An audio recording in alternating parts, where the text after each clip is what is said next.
The number one question I get asked on Prius Stealth Camper is, why don't you add solar? So today I'm going to answer that question and we're going to add solar to the Prius. So here are the goals for it. I want to provide power to the fridge and the accessories with the car in the off state so I can have unlimited time camping and not have to have the car in the on state to keep the battery charged up. The second goal I'd like to do is reduce the engine cycling time during the day for using the AC.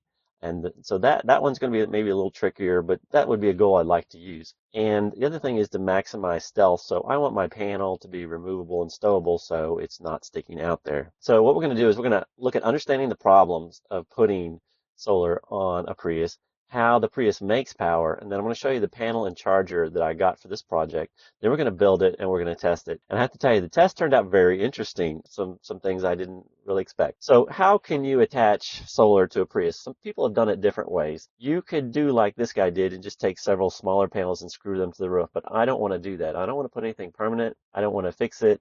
And that really sticks out when you see it, and it's going to draw attention. You could also put a big panel on a custom built roof rack, but I don't have the skills to build that, and I really don't like how that looks. Also, if you have the money, you could just have one fabricated that fits perfectly on the roof, but that's not an option for me either. So let's look at the problems. So if you put a rigid panel on the roof, you're going to have air pressure that's going to come under here, and it's going to put tremendous lift. It's also going to ruin your fuel economy. Now, you could slide it back more, and here's a roof rack that you can get for a Prius. It has these little stands right here, and then it clips to the edge of the window, so not super sturdy, but it's not putting a hole through your roof. But if you put it back, you're still going to have turbulence, and now you're going to have downforce, and you can't get into your hatch. So both those are going to decrease your efficiency. So, okay, the next thought is, well, let's put a flexible panel on there. Well, how are you going to attach it? How are you going to attach it? How are you going to put it so it doesn't damage the car? And the flexible panels, from the research I've been seeing, when they just sit out in the sun day in, day out and bake in the summer sun, some of them are delaminating, some of them are changing colors. The power is getting reduced from overheating. There's no airflow underneath it, so they tend to overheat and not be as durable. So this is how a Prius makes power. You have your engine here. You have the 200-volt drive battery, which goes to a 12-volt battery. The 12-volt battery runs everything basically.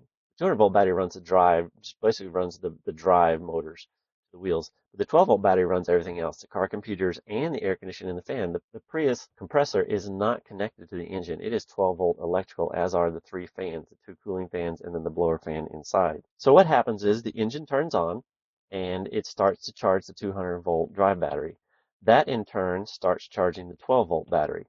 12-volt battery then runs everything else. So as the 200-volt battery starts depleting, it calls on the engine to start up, and the engine starts, and it recharges the 200-volt battery, and that keeps the whole system going. So this is the panel that I've picked out. I've looked at a lot of ones. I've been working on this project for almost a year, trying to find the right combination of things. So I found this panel here. It's flexible, powerful, very lightweight, and it's Prius-sized. It's very small. So it only weighs 5 pounds. When it's folded up, it's only 21 by 11, so it folds up into this little case size. Here are some of the statistics on it. Now for a charge controller, I picked out this one. It's inexpensive, it's durable. I've used this one before and it displays everything I need, so super simple. I like it, saves money. So what we want to do is we want to add the panel, we want to run it into the charge controller, and then connect the charge controller to the 12-volt battery. And so what I know we can do is we can run the refrigerator and all the accessories off that with the car completely off. And that's one of the goals, to be able to run the fridge for days without having to put the car in the on state or turn on. So the question is, could we use this setup to help assist with the electric air conditioning? So that is something that I'm curious about, and we're going to do some tests about that. And it turned out really interesting. So stick around to see how that worked. So let's look at build option number 1. So option number 1 is to put the solar panel inside the windshield and use it like a windshade replacement. Charge controller will go back here where the battery is. The advantages are it's very secure. We can aim the car however we want into the sun. You're going to be absorbing the photons instead of reflecting them back out. Quick putting up, quick putting down, and it's going to be the most stealthy option. But the drawbacks are the glass is probably going to interfere with some of the power, and the width is slightly too wide for the windshield, so we're going to have to address that. It's not going to sit flat, and you can't use the 4 panels. Option number 2 that we're going to test is just laying it on the roof. The advantage of that is it's going to spread out. We'll have direct sun. It's going to flex to the surface. Now, this is just going to be temporary while you're static camping. This is not going to be something where you're driving. There is room for 2 panels on the roof with this one, which is really neat. So you can have 240 watts up there. You can also hang it on the side. You can also put it on the front windshield, which I'll show later. You can put it on the back hatch so you don't have to move the car. So there's some advantages, definite advantages to that one. Limitations is it's not secure, but I did come up with a system to secure it from blowing away. You have to take it down before you drive, and it's going to draw some attention, but it didn't turn out to look too bad. So we're going to test it. We're going to test option 1, option 2, and then we're going to check the cycling time with the air conditioning and see what we come up with there. So here is the panel I selected. I'm very happy with it. It comes in a little suitcase design with a handle, and there's a pouch on the front where you can put your wire, and it's also supposed to be for a small charge controller, but mine's going to be permanent. And so let's check the dimensions here. So I'm showing about 11.5 by 21, and here's the width here.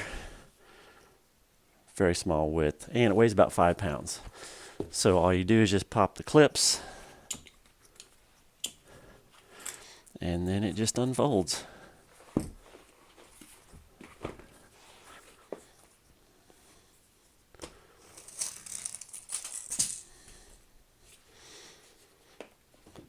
So you have 5 panels. Now the panels themselves have give, so a little bit, so they are flexible panels. The back side is kind of a nylon material. This would not be for permanent mount outside with this material here. I just don't think that would hold up. But for what our use is going to be, which is putting it on top of the car for a day or two at a time.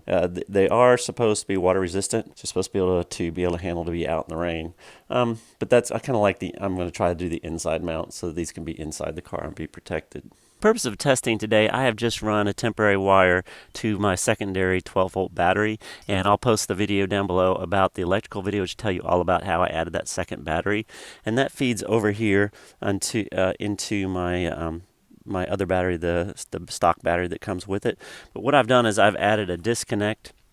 And so for today, I've got my disconnect set. So this battery is standing alone by itself, and it feeds the 12-volt panel, so it's not connected right now to the Prius by this switch here. I'm going to turn on my bed heater, which will draw about 6-7 amps to help draw down the battery so that we can see the maximum charging from the charge controller. So right now I just have a wire, and it's temporaried in to the charge controller here. I'll eventually mount the charge controller somewhere over in here, but for today this will help us see how much power we're getting. And so here's the controller right here. So right now we're in the shade, got 13.3 volts, and it's bringing in 0.5 amp, and that just feeds the wire up there to the front. So this is how I originally envisioned the design of this system. As you can see, the Prius windshield is very long this way, and so laying it flat, it still gets a lot of sun from just about every angle, and it's not obtrusive, very stealthy. But I made one critical error thinking about this. So you can see that you could have just laid it flat, and when you get back here, it's almost just not noticeable anywhere. But you could also prop it up into the glass if you wanted some privacy and keep some of the sun out. The fatal flaw is that when these panels are wired this way, when you take one panel away, it stops the flow of electricity. So made that mistake. Now, would I have ordered trying to find a panel that was more this size? No, because if I go with any smaller ones I've found, I have to go down to 50 watts, and they just don't fit as right, and it's going to be more cumbersome. So I'm happy with this one. And so I did find a way, which I'll show you how to incorporate all 5 panels in the windshield. This is the position I found for the panel that got the most wattage coming out.